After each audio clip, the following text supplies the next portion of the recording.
Yeah, great college baseball game. Two really good teams with really good players. Credit to Vanderbilt. Put a few more quality at bats together. Continued to put pressure on us. Felt like we were on the ropes every inning, doing everything we could to get out of it, and just came up a little bit short.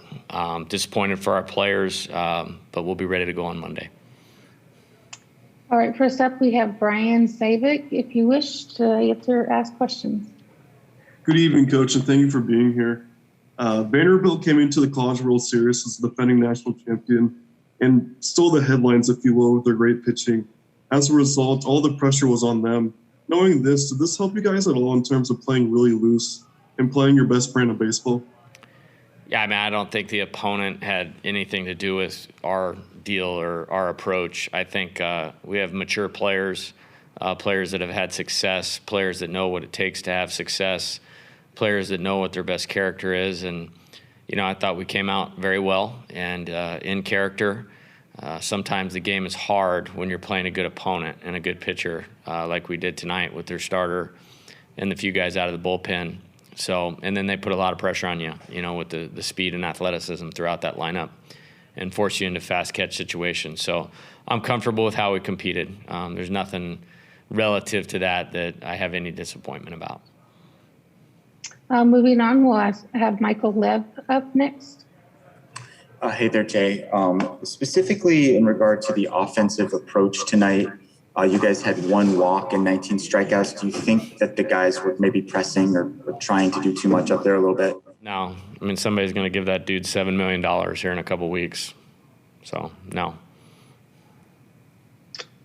Brian Peterson.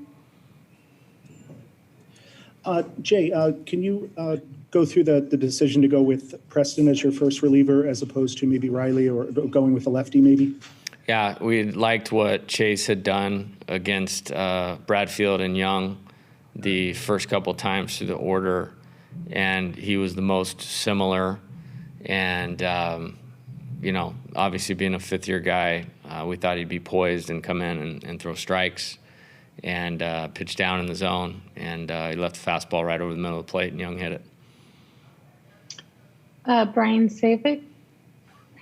Yeah, Coach, it was well documented going into this game that you guys were going up against prolific pitcher in Kumar Rocker. That being said, how crucial was it for Chase Silseth to come out and match Rocker pitch for pitch, keep you guys well within the game, and give yourself a chance to win at the end?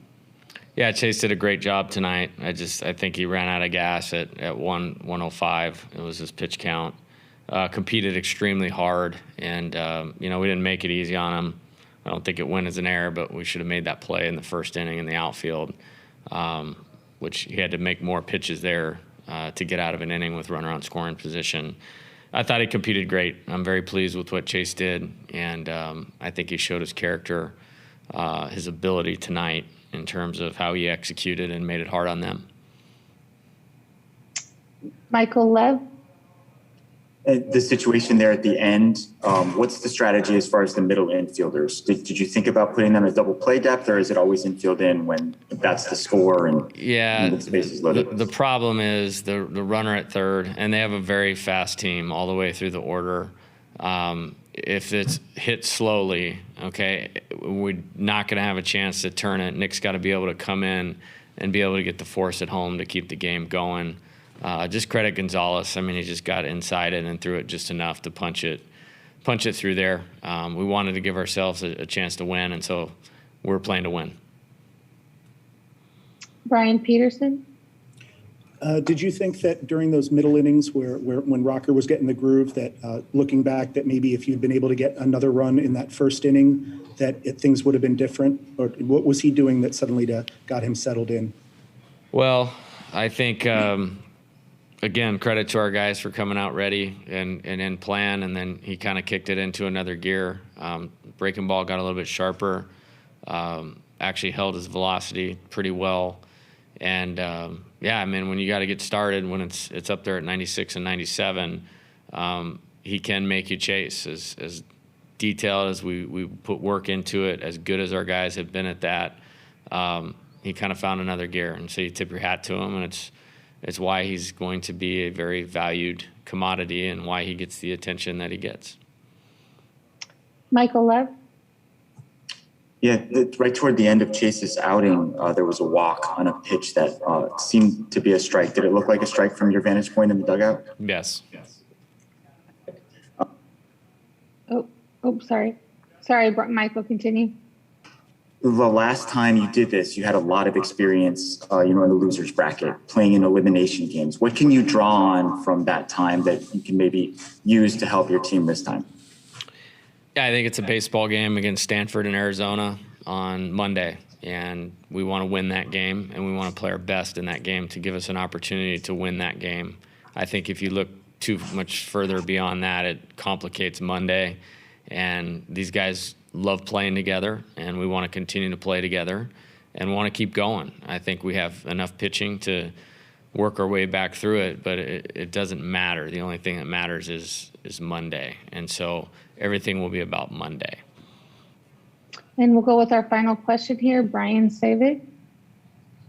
Yeah, Coach, Enrique Bradfield Jr. came into today's game leading the nation in stolen bases with 46. How great of an emphasis was it in the game plan to keep Bradfield from reaching base, considering that he gets on and steals bases at a very high rate?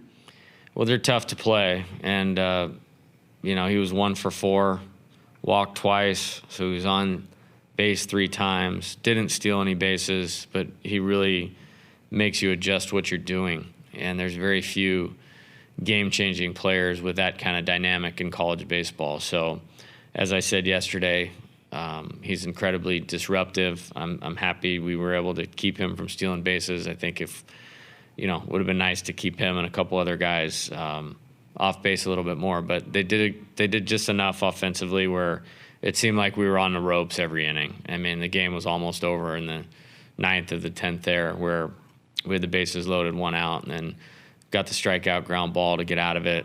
The leadoff guy was on, it seemed like, the last 3 or 4 innings for them. So, again, I thought our guys competed well. I thought they got a string of quality at-bats one more time than we did. And, that's why they are who they are. I know it probably doesn't feel good when you lose the game, but you pitched extremely well tonight. How do you feel about your performance? What was working for you out there? I thought the fastball command was really working for me really well. Being able to locate that pretty low, lower part of the strike zone to get a lot of ground balls, as you saw today. And I felt really good about my performance. I was just battling out there, competing to give my team a chance to win. And I felt like I did that, so I did my job. And then always have trust going to the bullpen with my guys. And I'm backing them full after that. So I thought I gave my team a chance to win, and I did my job. Brian Peterson. The pitch to Gonzalez that he was able to put out, was that something that just missed the spot? No, it was a strike. The one that he put out? Oh, the one that he put out. Oh, shoot, Yeah. sorry. Yeah, no, I know what you're talking about. Yeah, the one I put out, that was the one pitch I'd take away from the whole game. I thought that was the one bad pitch I made. Left it up in the zone for him to, hit out of the ballpark. So on that pitch, I'd just take that one away. Other than that, we were sitting pretty solid. Michael Lev. You knew that you were going to be going up against Kumar Rocker or maybe Jack Leiter, and either way, one of the most famous pitchers in college baseball. How did you approach that matchup? Were you fired up to duel against one of those guys? Oh, for sure. You see all the talk and hype on them, and it's awesome what they're doing. A lot of respect to those guys. So, yeah, it was awesome. But, I was just trying to enjoy the moment. I thought I was going to be a little bit more amped up, and, but I kept my cool, and I just enjoyed the moment. And it was fun going up against Rocker himself.